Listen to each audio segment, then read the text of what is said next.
কয়েকদিন আগে আমাকে প্রশ্ন দিয়েছিল একটা মাহফিলে, হুজুর আমরা 5 ভাই, আমার অন্যান্য ভাইয়েরা, আমার মা বাবার প্রতি মাসে অনেক টাকার ঔষধ লাগে, আমার বউয়ের সাথে এগুলো নিয়ে ঝগড়া হয়, আমার কোনো ভাই ঔষধের খরচ দেয় না, সব খরচ কি আমাকেই দিতে হবে? আমার উপরেই কি দেওয়া আবশ্যক? তার মানে অন্য ছেলেরা ঔষধের খরচ দেয় না, যে মোটামুটি একটু বুঝে সেও চিন্তা করছে যে না দিয়ে বাঁচা যায় কিনা। বহু ছেলের বউ ছেলেকে মাস শেষে হিসাব দেখায়, গত মাসে তোমার বাবা মায়ের পিছনে ঔষধ খরচ কত গিয়েছে জানো, কত টাকা লেগেছে জানো তুমি? বৌমা তোমরা হিসাব মিলাও, হিসাব। শোনো, কিয়ামত পর্যন্ত চেষ্টা করলেও হিসাব মিলাতে পারবে না। আমি একজন বাপ, আমিও বুঝি পৃথিবীর প্রত্যেকটা মার বাবা অসুস্থ হয় তার সন্তানকে মানুষ বানাতে গিয়ে। পৃথিবীর প্রত্যেকটা বাপ, পৃথিবীর প্রত্যেকটা মা অসুস্থ হয় তার সন্তানকে মানুষ বানাতে গিয়ে। পৃথিবীর প্রত্যেকটা বাপ অসুস্থ হয়, চির রোগী হয় তার সন্তানকে মানুষ বানাতে গিয়ে। আপনি ঘুমাতে গেলেন, ঘুমাতে যাওয়ার 10 মিনিট পরেই যদি আপনাকে কেউ ঘুম থেকে জাগিয়ে দেয়, মেজাজ গরম হয়ে যায় না? রাগ উঠে যায়, শরীর থরথর করে কাঁপতে লাগে বেটা, মাত্র কাঁচা ঘুম 10 মিনিট হলো আর আমাকে ঘুম থেকে জাগায় দিলি। হ্যাঁ, শরীর অসুস্থ হয়ে যায়। কাঁচা ঘুম ভেঙে গেলে আপনার অসুস্থ হয়। একদিন ঘুমে ডিস্টার্ব হলে আপনার চেহারার দিকে তাকানো যায় না। একদিনের ঘুমের ডিস্টার্ব হলেই আপনার মেজাজ গরম হয়ে যায়, শরীর অসুস্থ হয়ে যায়। আর যেই মায়ের কোলে সন্তান আছে, ওই মা আর বাবা, বিশেষ করে ওই মা এক রাতে কতবার ঘুম থেকে জাগতে হয় তার করে হিসাব মিলাতে পারবা না। তবে হিসাব মিলাও। আমি আমার বাবাকে কোনো দিন দেখি নেই। এখানে এই মুরব্বী বাবারা আছে, অর্থ ছিল, একেবারে মিসকিন ছিল না, কিন্তু আমি আমার বাবাকে জীবনে কোনো দিন দেখি নেই। আমার বাবা হোটেলে গিয়ে রুটির সাথে কাবাব খেয়েছেন, গোস্ত দিয়ে নাস্তা করেছেন, আমি কোনোদিন দেখি নেই। আমাদের বাবারা নাস্তা করতে গেলে রুটি আর গোস্ত খুঁজতেন না, বেশি থেকে বেশি রুটি, ডাল ভাজি, রুটি আর চা দিয়ে নাস্তা করে চলে আসতেন। সেই সময়ে টাকার বড় দাম ছিল।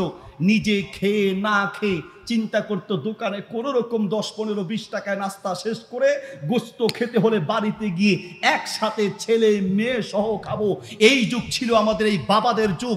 আর বর্তমানে এমন নিমক হারামের যুগ শুরু হয়েছে, মাকে হসপিটালে রেখে নিজে বয়ফ্রেন্ড ধরে পালিয়ে যায়। এমন এক নিমক হারামের যুগ চলছে। ওয়াল্লাহি বলছি, ওয়াল্লাহি আমি এই রিপোর্ট পড়ার পরে, এই সংবাদ শোনার পরে ওয়াল্লাহি বলছি, আমার মনে হচ্ছে যে আমরা দিনকে দিন পশুর জমানায় পরিণত হচ্ছে।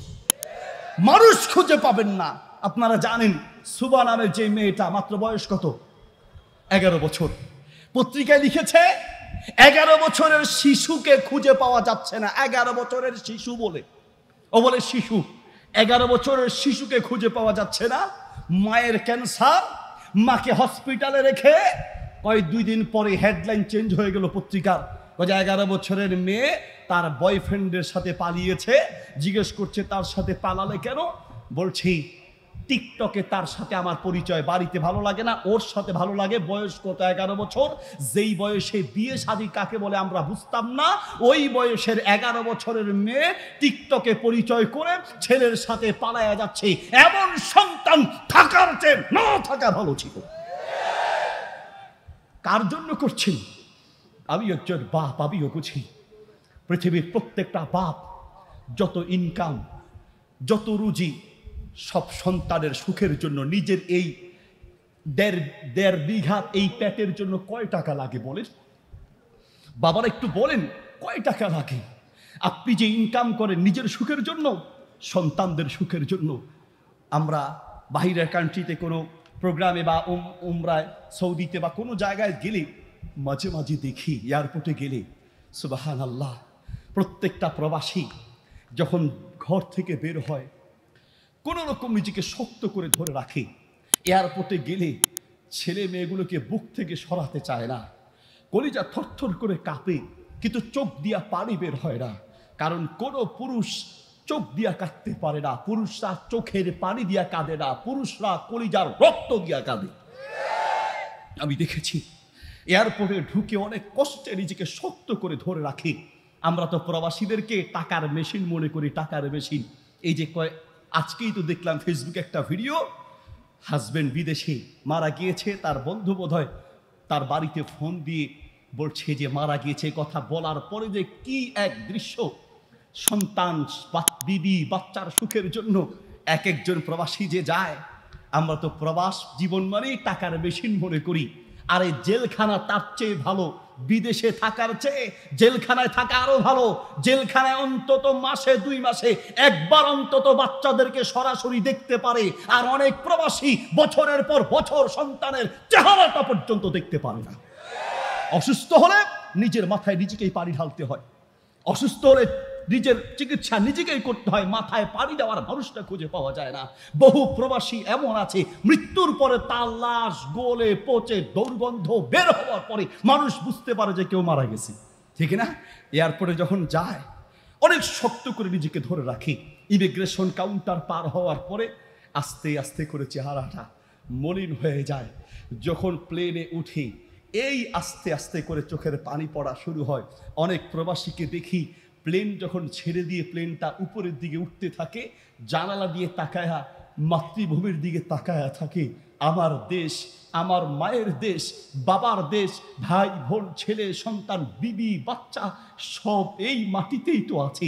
দেশের দিকে তাকায়া থাকে। প্লেনটা উঠতে উঠতে যখন দেশটা হারিয়ে যায়, আর দেখা না যায়, প্রত্যেকটা প্রবাসী কাঁদতে কাঁদতে চোখের পানিতে বুক ভাসায়া দেয়।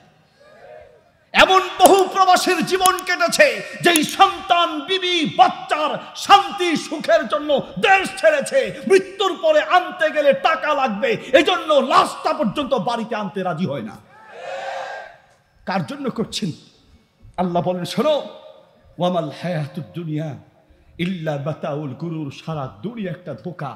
বিশ্বাস না হলে বাড়িতে যান, আজকে গিয়ে বলেন, কলিজার টুকরা ছেলে, তোমার সুখের জন্য আমার জীবনটা শেষ করেছি। কলিজার টুকরা মেয়ে, তোমার সুখের জন্য আমার জীবনটা শেষ করেছি।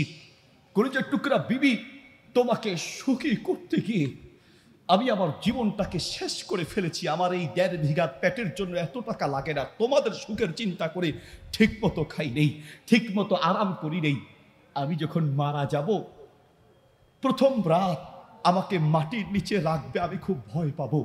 প্রথম রাত আমি মাটির নিচে থাকবো কি করে? বিবি, একটা মাত্র রাত আমার সাথে মাটির নিচে থেকো। কলিজার টুকরা ছেলে মেয়ে, একটা মাত্র রাত আমার সাথে মাটির নিচে, এক রাত শুধু থেকো, এক রাত, একটা রাত আমার সাথে মাটির নিচে থেকো। আপনার বিবি বাচ্চা আপনার সাথে মাটির নিচে থাকবে, দূরে থাক। আপনি যেই খাটে মারা যাবেন ওই খাটে একা থাকতে ভয় পাবে। আপনি যেই রুমে মারা যাবেন ওই রুমে একা থাকতে ভয় পাবে। আপনার সাথে কবরে মাটির নিচে থাকবে, দূরে থাক। আপনার ছেলে মেয়ে বিবি বাচ্চা আপনার লাশের কাছে একা থাকতে ভয় পাবে।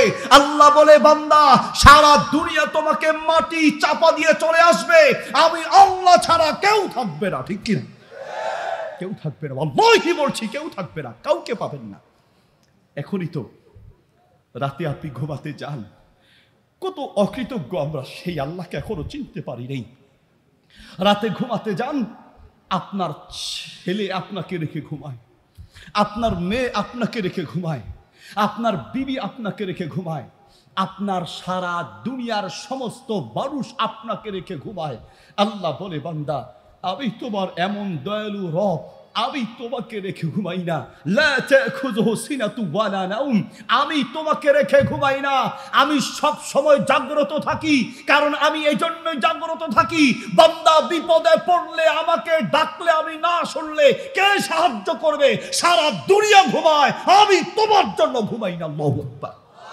সারা দুনিয়া ঘুমায়, আপনার আল্লাহ আপনার জন্য ঘুমায় না। সেই আল্লাহর জন্য দান করবেন, সে আল্লাহর জন্য যাকাত না দিয়ে ওই যাকাতের টাকা জমিয়ে রেখে শান্তি পাবেন? শান্তি পাবেন না? না ভাই,